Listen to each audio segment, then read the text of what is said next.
Ayah Kamal kata time tu saya mata ayah Kamal dah melilau tau tengok keadaan kereta semua. Tapi sediam. Lepas tu tiba-tiba kakak Kamal tukar radio tu kepada surah Yasin. Semua diam. Sebab biasalah tak ada line kan. Tapi dia line tu macam nilai.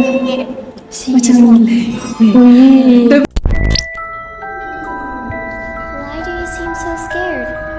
All I wanted to do was play with you.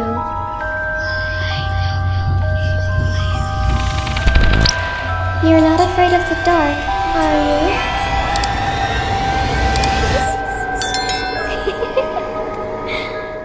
Hai, assalamualaikum semua orang, Karna Hasim and my friends here.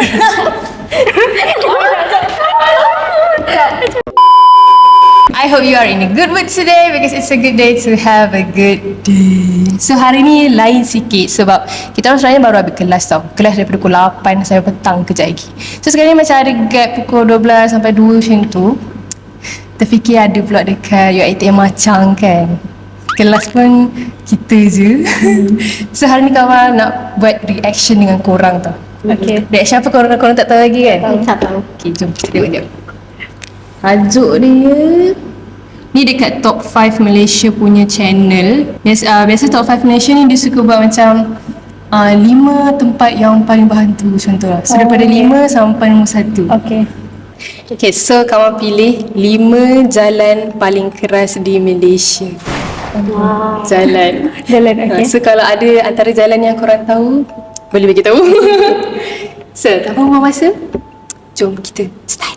Sebelum ini, admin telah menceritakan kisah-kisah seram seperti di Jalan Bukit Tujuh, Jalan Keluang ke Mersing dan Jalan Gopeng ke Gua Tempurung. Namun, masih terdapat banyak jalan di Malaysia yang menyimpan pelbagai misteri aneh dan ada juga tempat di mana makhluk yang tidak dikenali manusia sehingga kemalangan. Kita mestilah tahu akan jalan-jalan yang keras ini agar sentiasa berhati-hati. Di sini admin senaraikan 5 jalan paling keras di Malaysia bahagian 3. Bahagian 3 dah. Bahagian 3. Nampak tak betapa banyaknya dalam muka. Tahniah Aisyah, anda telah memenangi giveaway duit sini di Instagram Top 5 Malaysia untuk tuntutan hadiah. Nombor 5, Jalan Muazzam Shah ke Rompin. Jika anda Google sahaja Jalan Muazzam Shah Rompin, akan keluar kisah seram yang pernah dilalui oleh mereka yang pernah berada di laluan tersebut. Jalan Muazzam Shah ke Rompin yang berjarak hampir 70 km ini dikelilingi kawasan kelapa sawit dan hutan yang menyebabkan suasana di situ terasa seram kepada pengguna jalan raya. Antara kisah yang pernah diceritakan oleh mereka yang mengalami gangguan di laluan Jalan Muazzam Shah Rompin ini adalah pengalaman berjumpa dengan dan juga manusia yang tidak berwajah. Pada tahun 2019, seorang pengguna Twitter bernama Kami Bakri berkongsi pengalaman seram dirinya dan keluarga yang menggunakan jalan raya antara Muazzam Shah dan Rompin Pahang. Menurut apa yang diceritakan, kejadian seram bermula apabila mereka sekeluarga berhenti di tepi jalan kerana bapanya mahu tidur sebentar disebabkan kepenatan memandu dan waktu ketika itu adalah malam. Kesemua yang di dalam kereta telah tidur kecuali 2 orang makciknya kerana mereka tidak selesa untuk tidur di dalam kereta. Dan kemudian kedua-dua makciknya ini ternampak satu pasangan pengantin di tengah jalan. Apa yang menyeramkan lagi adalah pengantin lelaki tersebut. Astaghfirullah. Betul tak? Ada orang cerita kan macam kalau ada sesuatu tu yang menjelma macam kepala macam tu lah ataupun keadaan badan dia yang macam accident semua tu kan. Yang tu bukan roh benda tu, tapi ada jenis jin yang dia menjelma ikut situasi yang berlaku kat situ. Keadaan semasa. Ikut accident yang ada kat situ. Kiranya betul lah kan itu. Kadang-kadang kalau kita ternampak penampakan macam tu kan, kisah dia apa semua, oh benda tu memang betul berlaku kat situ. Tapi itu bukanlah roh orang tu. So jin yang menjelma keadaan lah. Tapi macam seru. Tak takut. Sebab tu kadang-kadang ada jin yang tahu macam bila kita cerita dia cakap aku terjatuh kat sini. Tapi kalau kita tanya pasal diri orang tu, okey siapa nama mak kau? Macam tu kan, kita tak tahu. Sebab diri dia. Bukan diri lah. Dekat accident tu je dia tahu. Nombor 4, Lebuh Raya Senai, Desaru. Lebuh Raya Senai ke Desaru berjarak lebih kurang 77 km dan telah beroperasi sejak tahun 2009. Mengikut apa yang diceritakan oleh orang ramai, antara sebab laluan ini kurang mendapat sambutan dari pengguna jalan raya adalah kerana kerap berlakunya gangguan parabol. Antara kisah yang pernah dikongsikan adalah seorang pemuda yang melalui Lebuh Raya Senai Desaru ini pada pukul 11 malam, iaitu pada 5 Mac tahun 2015, dan bulan pada malam itu dikatakan mengalami fenomena lunar apogee. Lunar apogee merupakan fenomena berlawanan dengan lunar perigee, iaitu bulan penuh ketika jaraknya paling jauh dengan bumi. Ketika sedang memandu, dia terlihat segitiga merah di lorong kecemasan. Lalu dia memberhentikan keretanya berhadapan dengan sebuah perodua kenari berwarna merah. Dan di atas kereta tersebut terdapat seorang lelaki berdiri sambil memegang telefon. Apabila dia cuba mendekati pemuda tersebut, pemuda itu menjerit dan menyuruhnya supaya tidak datang berdekatan. Pemuda tersebut menyuruhnya supaya melihat ke dalam kereta kenari itu untuk apa-apa binatang, orang atau lembaga, namun dia tidak melihat apa-apa di dalam kereta tersebut. Sambil sedang berdiri di atas kereta kenari merah itu, pemuda tersebut mengatakan bahawa ketika dia sedang memandu di kawasan Lebuh Raya Senai Desaru ini, dan dia terlihat kelibat merayap dan melintas di hadapan kenderaannya, dan dia kelihatan seperti seekor biawak, namun kepalanya kelihatan ganjil, iaitu lonjong dan bukan lepek. Memandangkan benda itu telah terlalu dekat, pemandu berkenaan terpaksa membuat brek kecemasan dan menyebabkan kereta itu berciut kerana bergeser dengan bitumen. Sambungannya lagi, apabila dia keluar untuk meletakkan segitiga kecemasan, dia terdengar bunyi sesuatu bergerak-gerak di sebalik tembok konkrit di sisi jalan raya. Namun dia tidak melihat apa-apa di sekelilingnya, dan pemuda tersebut cuba untuk menghubungi talian kecemasan, namun disebabkan tiada line, dia pun memanjat keretanya untuk mencari signal. Tambahannya lagi, ketika dia sedang cuba untuk mendapatkan signal, dia terlihat seekor kelibat merangkak menghampiri kenderaannya. Ketika pemuda tersebut sedang menerangkan situasi, penulis ternampak sepasang mata berkilau di bawah kereta pemuda tersebut. Kelibat itu perlahan-lahan bergerak keluar dari bawah kereta kenari itu, dan alangkah terkejutnya penulis apabila melihat makhluk yang berwajah seperti manusia tetapi lebih lepek, umpama dikilis sesuatu. Berbentuk segitiga yang dipisahkan di tengahnya dan terjelir-jelir lidahnya. Penulis panik lalu bergegas untuk ke kereta. Dia terus menekan pedal dan memandu pergi dari kawasan tersebut. Terasa bersalah kerana meninggalkan pemuda tadi bersendirian di belakang. Penulis pun mula mengundur semula secepat mungkin untuk menyelamatkan lelaki tadi. Ketika sedang mengundur, dia terlihat makhluk tadi sedang cuba memanjat kereta kenari. Lalu dia memencut ke belakang sehingga terlanggar makhluk. Dan kemudian makhluk itu tercampak lalu tersungkur. Penulis kemudian memanggil-manggil pemuda tadi supaya dia masuk ke dalam keretanya secepat mungkin. Namun tiada respon. Dan apabila penulis menjeling semula ke cermin belakangnya, alangkah terkejutnya dia apabila sedar bahawa apa yang dilanggarnya tadi adalah pemuda tersebut dan bukannya makhluk itu. Itulah kisah legend yang sangat unik terdapat di Lebuh Raya Senai Desaru. Nombor 3, Jalan Mahmudiah. Menurut apa yang diceritakan oleh penduduk tempatan, Jalan Mahmudiah yang terletak di Johor Bahru merupakan kawasan jalan perkebunan. Tak sampai sana. Kini jalan tersebut masih kelihatan seram jika anda memandu pada waktu malam. Sebuah kisah yang pernah tular pada suatu ketika dahulu adalah kisah kemunculan entiti misteri atau dikenali sebagai hantu lilin berdekatan dengan kawasan dataran bandaraya Johor Bahru. Kisah ini merupakan kisah yang disampaikan oleh seorang pemandu teksi yang selalu bekerja sampai malam untuk mengambil penumpang dari hospital dan kawasan yang berdekatan. Kisah bermula sekitar pukul 11 malam ketika pemandu teksi ini terlihat seorang perempuan berjalan seorang diri, dan pemandu teksi beranggapan yang perempuan ini mungkin memerlukan khidmat teksi kerana waktu ketika itu sudah lewat. Lalu dia pun memberhentikan teksinya berdekatan dengan perempuan tersebut, dan perempuan itu mengatakan bahawa dia tidak memerlukan khidmat teksi pun sebenarnya kerana dia hanya ingin ke hospital yang berdekatan dengan kawasan itu. Namun kerana risau akan keselamatan perempuan tersebut, pemandu teksi itu tumpangkan juga walaupun jaraknya tidak terlalu jauh.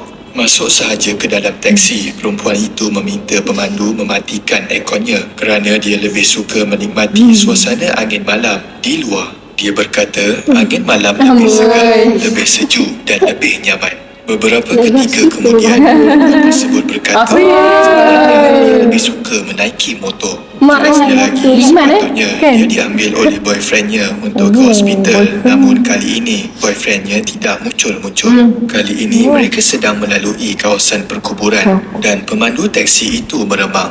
Wanita itu pun berkata, terdapat satu perkara yang dia tidak akan lupakan sehingga sekarang, iaitu apabila motor mereka disondok dari belakang kerana ada kereta yang berlomba secara haram di kawasan itu. sebab tu dia Pemandu cakap teksi tu. itu pun berasa pelik. Kemudian Kenapa? perempuan tersebut menunjukkan ke divider jalan dan memberitahu bahawa disitulah mereka tercampur selepas diseret hampir 50 meter dan mereka mati bersama. Kemudian pemandu teksi itu terdiam lama. Dan setiap ayat suci yang dibacakan olehnya diejek semula oleh Asyik ni paling seram. ketawa menilai sebelum hilang terus dari dalam Paling kereta seram, dan kan? pemandu teksi itu demam untuk beberapa hari. Saya demam juga. Jalan Jabur Lama.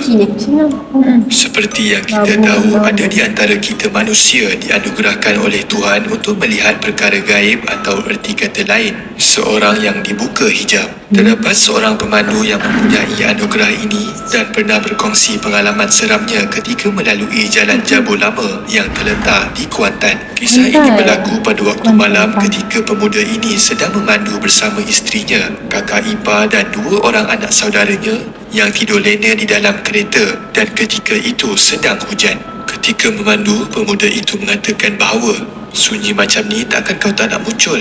Aku tak mahu munculkan diri. Dia Dari kecil, mencabar dia ya. sering diganggu dengan bau-bauan, kilasan atau bunyi, namun dia tidak pernah seumur hidup melihat hantu. Selang beberapa minit selepas itu, cermin kereta hadapannya berdentum. Tiba terbang dan melanggar cermin depan keretanya dan dia terdiam dan meneruskan perjalanan. Selang beberapa minit selepas itu, tiba-tiba ada seekor burung hantu terbang betul-betul di sebelah kiri keretanya. Dia pun berkata di dalam hati, mungkin kali ini kau akan munculkan diri. Dia pun meneruskan perjalanannya setelah kejadian 2 ekor burung tadi. Dan sambil sedang menyanyi mengikuti lagu di radio, tiba-tiba dia terlihat sebuah lembaga sedang bertenggek di atas sebuah paip besar di situ.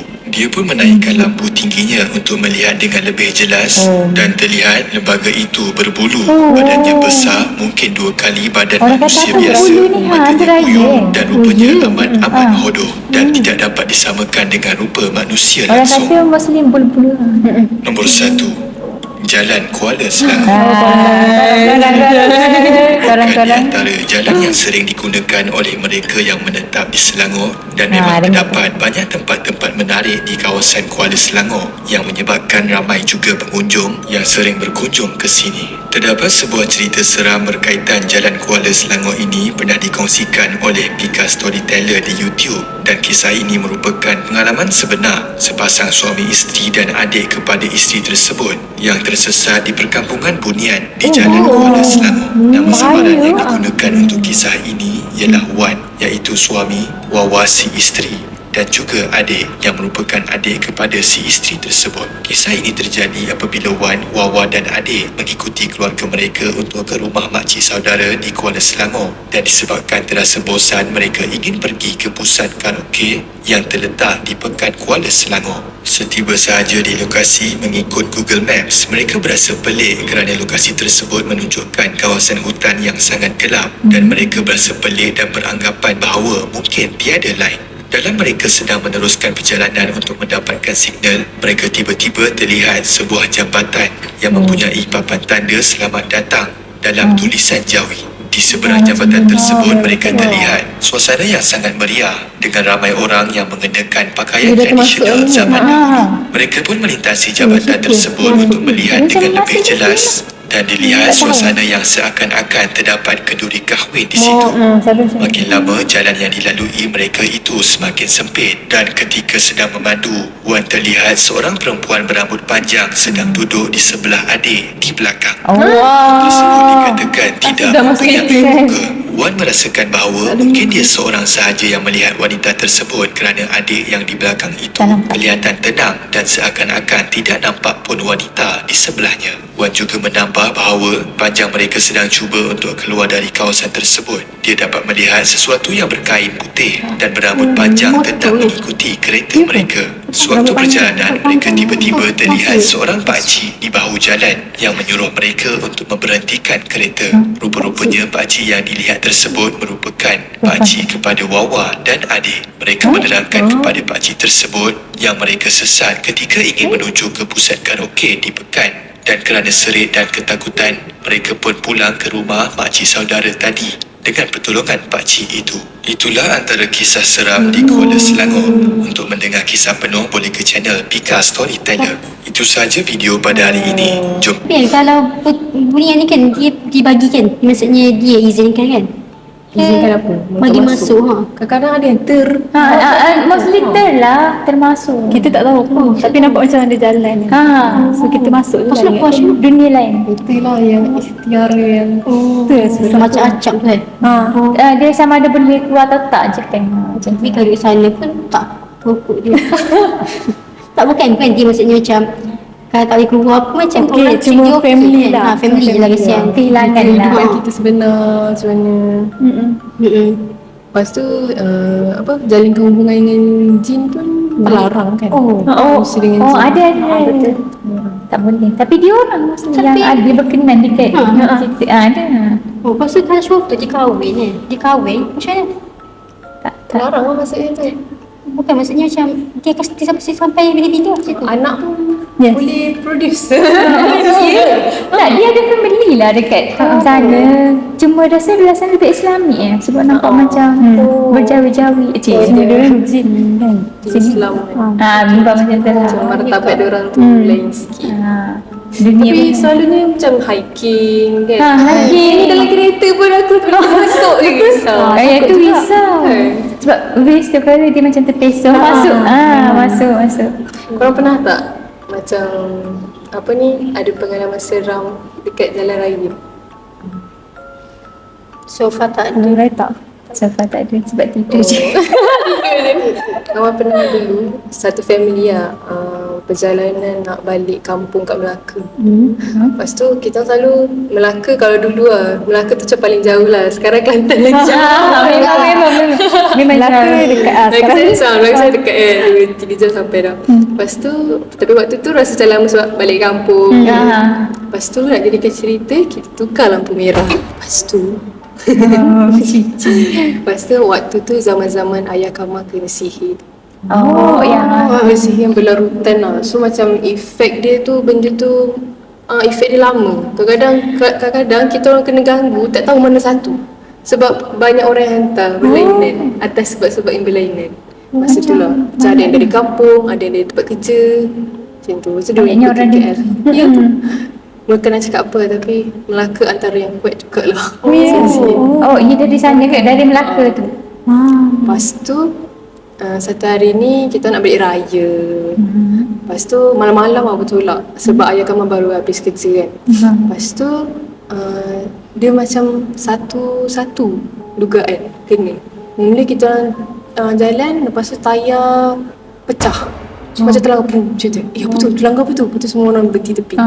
So kita tengok pecah lah tayar tu. So time tu juga betul-betul kan semua teruskan perjalanan. Tu masa teruskan perjalanan sampai masuk satu highway yang tak ada lampu jalan raya macam tadi tu. Gelap gila waktu tu. Signal dah main-main tau waktu tu. Mula tak ada tengah apa-apa dia. Mula dengar lagu lah, dengar DJ macam waktu tu pukul 9-10 malam macam tu. Awal lagi. Tapi gelap kan. Gelap. Lepas tu semua diam. Sebab biasalah tak ada line kan. Tapi dia line tu macam nilai. Tapi kita orang waktu tu kawan budak-budak lagi. So macam abaikan. Tak tahulah benda tu seram. Tapi rupanya orang lain semua macam takut. Dah takut. Lepas tu ayah Kamal kata time tu saya mata ayah Kamal dah melilau tau, tengok keadaan kereta semua. Tapi diam. Lepas tu tiba-tiba kakak Kamal tukar radio tu kepada surah Yasin. So, Sebab dulu ada banyak kaset tau dalam radio kan. So pasang lah kaset keset tu. sebab Ada- radio tak betul kan. Ada pasang Al-Quran lah, 37 Al-Quran tak silap, CD tu. Lepas tu pasang, and then dia macam rosak-rosak. Soalnya CD dia tak main line kan. Tak. Macam tak baik. Tak main line tapi rosak. Rosak, pop diam. Diam lama, lepas tu ayah kawan diam. Sebab ayah dengar subhanallah, Allah, macam zikir dan dalam kereta. bila ayah kawan buat macam tu, semua orang tahu okay, something is wrong. Something is not right kan. Sebab ayah kawan dah step macam tu kan. So diam, lepas tu kakak kawan jangan pandang tepi. Sebab kita macam kita macam budak tengoklah tepi kan, walaupun tak dapat apa-apa tapi nampak hutan tu, jangan pandang tepi. Betul? Saya tak tengok dah. Tu tengok je depan. Pasal kakak kamar tu kecil, kakak kamar baring ke kamar kat bawah tau supaya tak tengok apa-apa. Macam tidur. Macam tidur kan. So dah terlelap. And lepas ni kamu tak tahu dah apa-apa. Okay. So ni apa yang diorang cerita lah.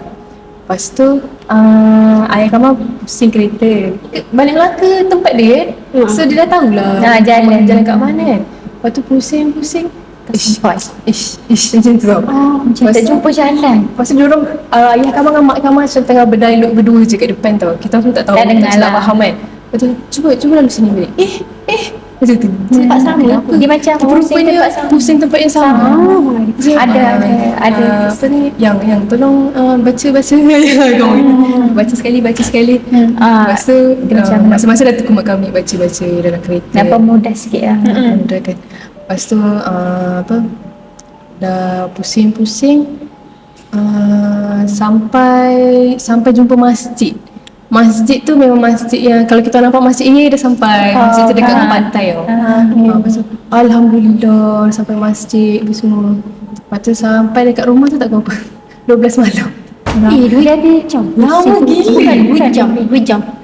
Kita orang bergerak, kita orang bertolak dalam lepas setengah macam tu lah. Lepas tu sampai ke 12 malam. Lepas tu esoknya ayah kamu cerita dah balik Mesti balik. Yang ni yang seram tu tau. So kita macam tak tahu apa-apa. Dah takkan nak cerita on that time. Ayah kamu kata time tengah apa ni, radio rosak tu, dekat sebelah dia nampak tangan kuku panjang dari bumbu. So macam benda tu Kiranya benda tu tengah peluk atas tu. Allah. Atas bumbung kita kan. Pasal ayah kamu kata lah, korang tak dengar ke? Tiba-tiba ada pom macam tu. Kau memang tak tahu apa-apa lah. Tapi ingat kan macam dalam kereta kan Lain rosak kan. tapi punya ada satu masa tu yang pum. Saya tengok, saya nampak ada jari macam tu. Lepas tu benda tu kacau ayah kamu sampai balik sebenarnya. Tapi dia kacau ayah seorang. Sekiranya benda tu memang untuk ayah kamu ke orang hantar ke memang benda tu ada kat jalan Mohon Allah sebab kita orang tak berubat pun lepas tu. Macam kalau lah ada berubat and then ustaz tu tanya benda tu ke boleh tahu kan. Tapi kita orang anggap macam benda tu ikut daripada KL ke tak tahu. Kedai Tapi benda tu macam sentiasa ada. Dia sentiasa ikut ayah kamu. Benda tu kan dia macam kenal tau.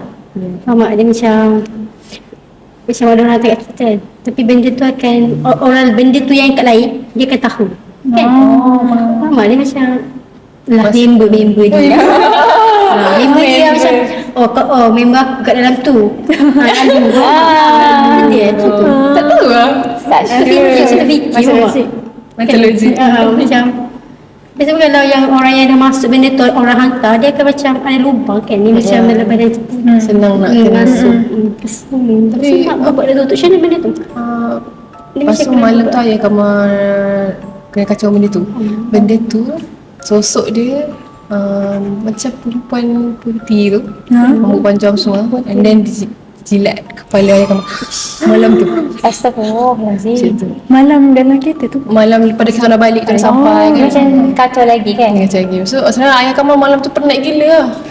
Dah drive lepas tu nak tidur tapi kena kacau lagi.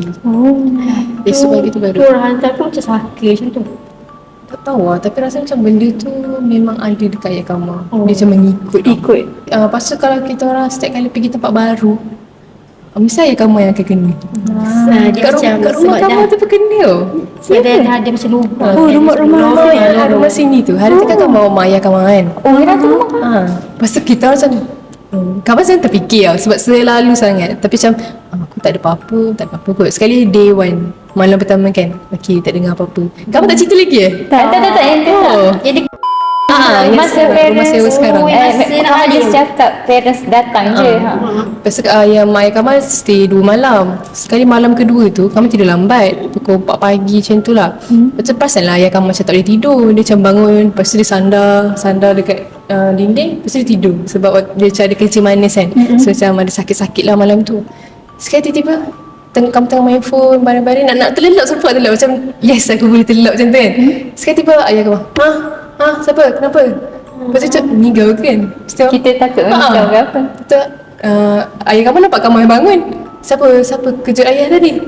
Mana ada? Lepas tu kamu macam Sarah tolonglah bangun. Sebab bila ayah kamu macam tu mesti seram kan. Masa ayah kamu Rasa sama je masa tu kan. tak, ayah kamu terdiam. Sekali ayah kamu macam lama sikit dia terus bangun. Dia cakap, dia kejutkan semua orang. Apa ayah kamu pergi beritahu lah. Dia kata tadi ayah kan kucing. So ayah kamu tak tidur lagi. Tapi ada orang cuit macam macam tu. Allah, risau sentuh Macam pula. macam baru nak tidur tapi dah orang gerak macam tu lah. Oh. Sentuh pula tu. Lepas tu ayah kamu kata semalam tarik kaki. Tarik kaki. Betul kau pada kat Sarah. Ya aku nak tidur ni. Sebab kakak kamu dah terjaga. Sebab ayah kamu dia kalau cakap dia cakap kuat lah. Semua orang terbangun. Lepas tu malam tu juga dia pergi cerita. Berdiri. Kita orang tidur betul-betul kan. Luar. Semua baring. Ayah kamu berdiri. Malam tadi aku kena. Oh ya. Nak tidur balik susah lah. Dia fikir Teringat. lah. Tapi ayah kamu nampak tak dekat benda yang kat rumah tu? Dia kata tak nampak. Tapi dia kena kasi macam tarik kaki dengan benda tu physical touch. Risau. Dia bukan setakat jauh tak apa. Jangan dekat. Tapi Kan? Syah jauh tak nampak Syah. tak, kali duduk jauh tak ganggu tak apa. Ni dah. Dia sentuh tu takut. Ya tu. Tapi itulah tak nampak benda tu. Itulah cerita hari ini. So kita orang nak pergi solat guys. Dah nak zuhur sebenarnya. Lepas tu kan. So thank you korang sebab teman react sama-sama. So next time mungkin boleh lagi. InsyaAllah. Tak tahu. Aku dah seram. Okay. So thank you dah tengok video ni sampai habis. For those who are new to my channel, don't forget to hit the subscribe button below and turn on the notification bell so that you will not miss any video that I post. See you in my next video.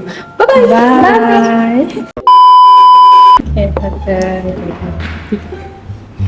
Hai, assalamualaikum semua orang, Karna Hasim and my friends here.